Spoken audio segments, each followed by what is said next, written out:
Falamos agora sobre os direitos da nacionalidade. Ou seja, vamos falar agora de um vínculo jurídico-político de pessoas com a República Federativa do Brasil. Nós temos um vínculo jurídico-político com a República Federativa do Brasil.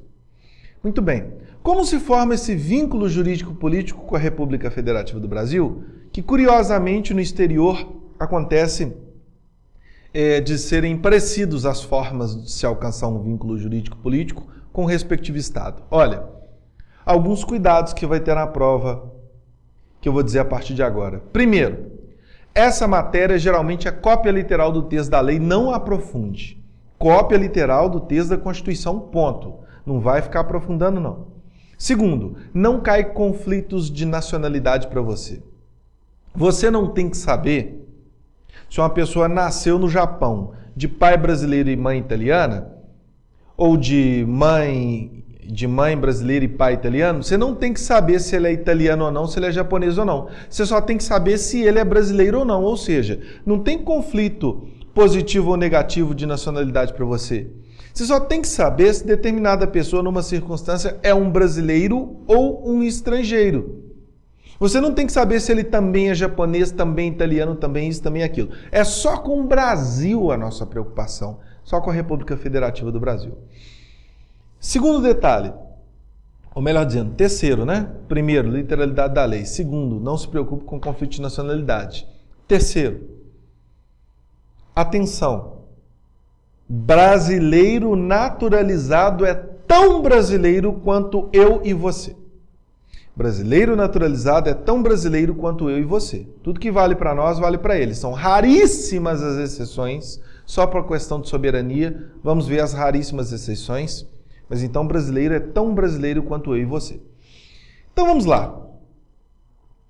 Nós temos dois tipos de nacionalidade. A primária, sinônima de originária, que é o famoso nato. Primária, sinônima de originária, que é o famoso brasileiro nato. E a secundária, sinônima de adquirida, que é o famoso naturalizado. Em cima nato, embaixo naturalizado. Muito bem. Primária, originária, brasileiro nato. Secundária, adquirida, brasileiro naturalizado. Então vamos lá. Tratando da nacionalidade primária, originária, originalmente um brasileiro, primariamente um brasileiro, o famoso brasileiro nato. Isso é possível como? Ou pelo território ou pelo sangue. E aqui é um dos raros casos em que seria importante você guardar para sua prova a expressão em latim que de vez em quando aparece para tentar te confundir. Ius ou jus é a mesma coisa. Solis, solo. Sanguinis, sangue. Ius ou jus, tanto faz. Então, ou pelo território, ius solis, ou pelo sangue, ius sanguinis. O Brasil também jorra nas nossas veias. O Brasil não está só nesse território. O Brasil também jorra nas nossas veias. Então vamos lá. Ou pelo território ou pelo sangue, já que o Brasil também jorra nas nossas veias, é possível adquirir como nato. É possível a condição de brasileiro nato. Muito bem. Brasileiro nato. Nasceu no Brasil, é brasileiro. Se menino já sai jogando futebol, se menina já sai sambando.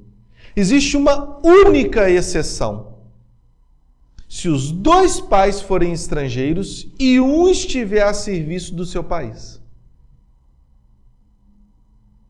Então, nasceu no Brasil é brasileiro. Se menino já sai jogando futebol, se mocinha já sai sambando.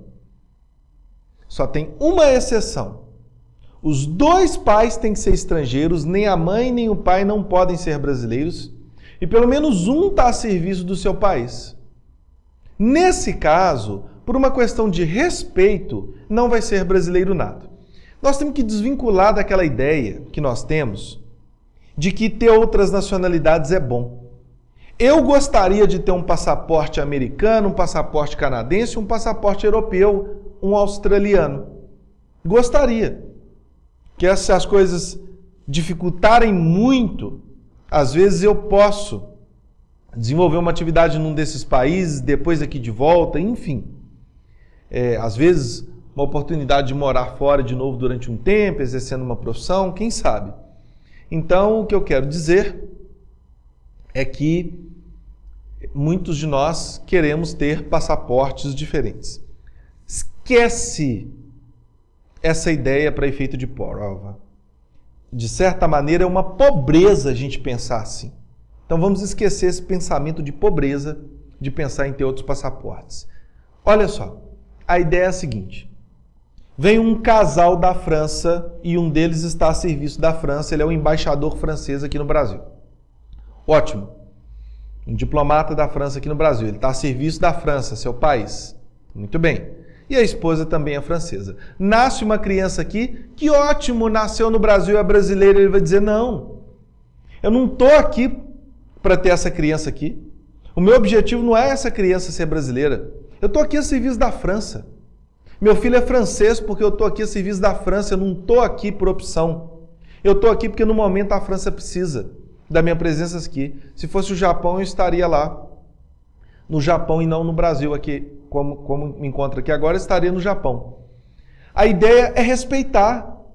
É respeitar porque geralmente aquele que está a serviço do seu país, se tiver um filho, já vai ser reconhecida a nacionalidade originária daquele filho. Em regra, os países são assim.